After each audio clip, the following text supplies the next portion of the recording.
Good morning, class. This is a sixth video lecture of chapter Nutrition in the Animals for class 7th. And topics were covered in this chapter are introduction, nutrition, different way of taking food, digestion, human digestive system, mouth and fecal cavity, teeth, टंग, ये सारे हमारे हो चुके थे। और अभी तक जो हम लोग लास्ट वीडियो में कवर किया था टॉपिक डाइजेस्टिव ट्रैक, एक्चुअली हम लोग पढ़ रहे थे। डाइजेस्टिव ट्रैक में हमने digestion in stomach, digestion in small intestine, और आज हमें पढ़ना था डाइजेशन इन या digestive process in large intestine. तो today we will discuss about digestion in large intestine. So start today's topic.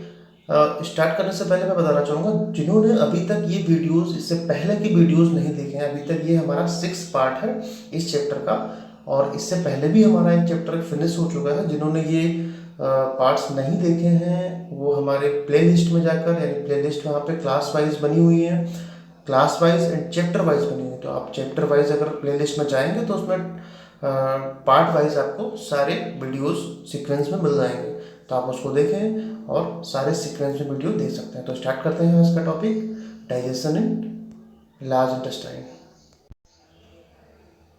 First you see the location of large intestine, and large intestine को अगर देखें तो इस figure में green colour में show की गई है।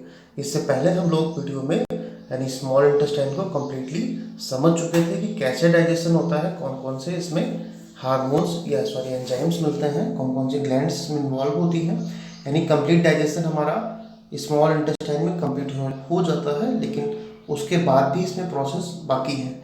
उसके बाद ये देखिए स्मॉल इंटेस्टाइन कहाँ से जुड़ी हुई है, एक पाइप से। इसको बोलते हैं लार्ज इंटेस्टाइन। एक्चुअल में लार्ज इंटेस्टाइन छोटी होती है साइज में स्मॉल इंटेस्टाइन से। लार्ज इंटेस्टाइन छोटी होती है एंड स्मॉल इंटेस्टाइन बड़ी होती है।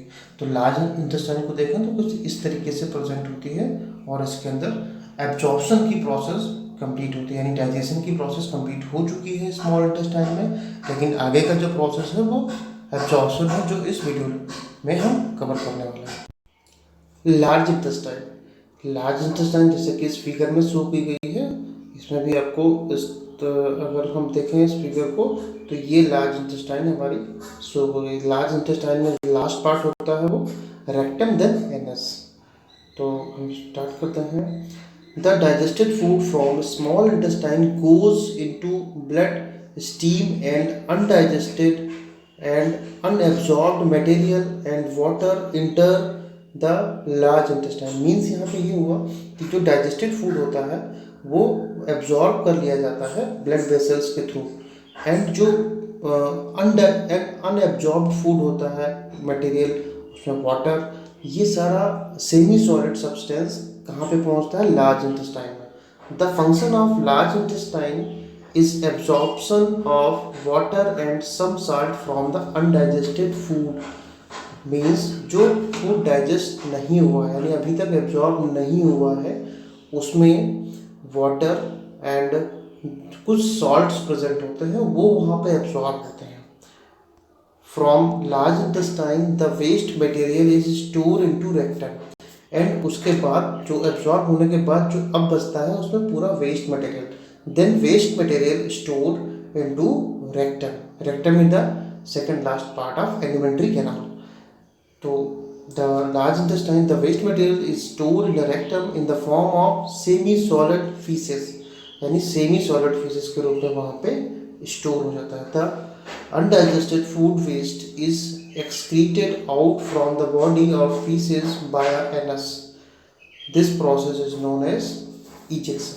Means कि अब वो अनडाइजेस्टेड यानी वेस्ट सब्सटेंस वो रेक्टम में स्टोर होता है, एंड रेक्टम से एनस के थ्रू हमारी बॉडी से पास आउट हो जाता है। इस प्रोसेस को बोलते हैं इजेक्शन। तो यहाँ पे लार्ज इंटेस्टाइन में डाइजेशन हमारा फिनिश होता है। एक डिजीज होती है डायरिया, काफ़ी आप लोगों ने सुना होगा इस बारे में, लेकिन आज हम आपको इसकी पूरी डिटेल बताते हैं कि डायरिया क्या होती है और कैसे होती है।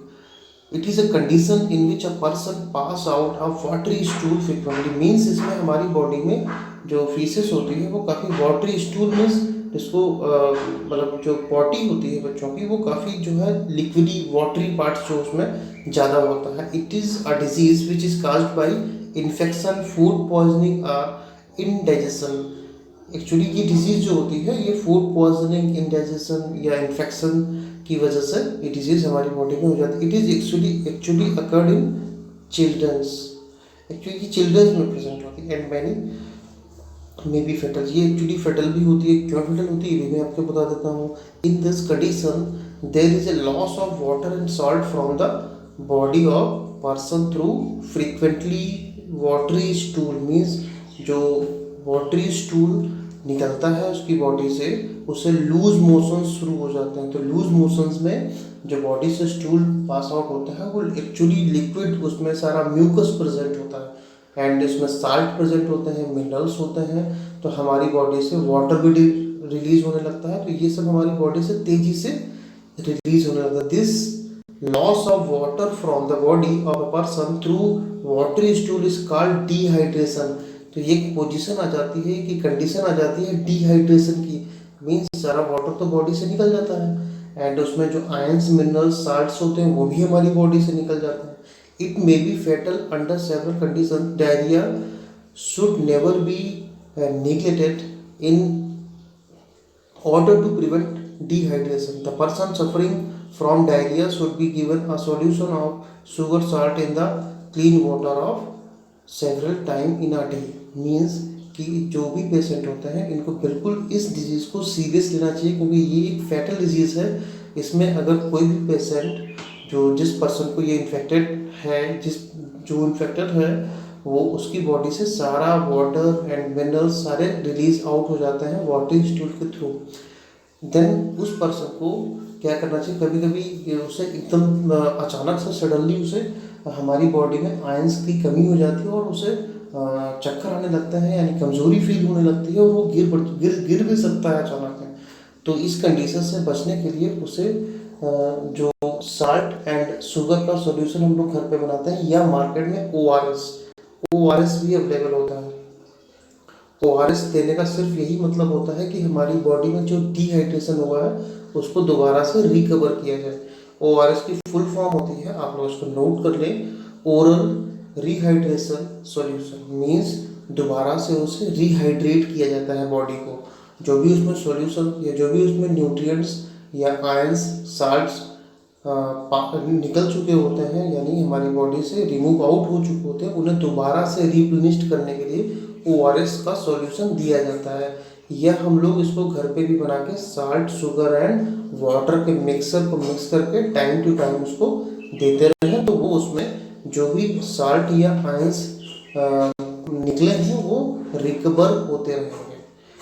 तो आई थिंक ये आपके समझ में आ गया होगा और आप इसको अच्छे से रिवाइज करें और जो भी चीज़ें हमने बताई हैं उसको समझने की कोशिश करें। और कई बार अगर फिर भी आपको नहीं समझ में आता है, कोई भी डाउट्स हैं तो आप हमें कमेंट बॉक्स में कमेंट करके बता सकते हैं। Thank you so much class.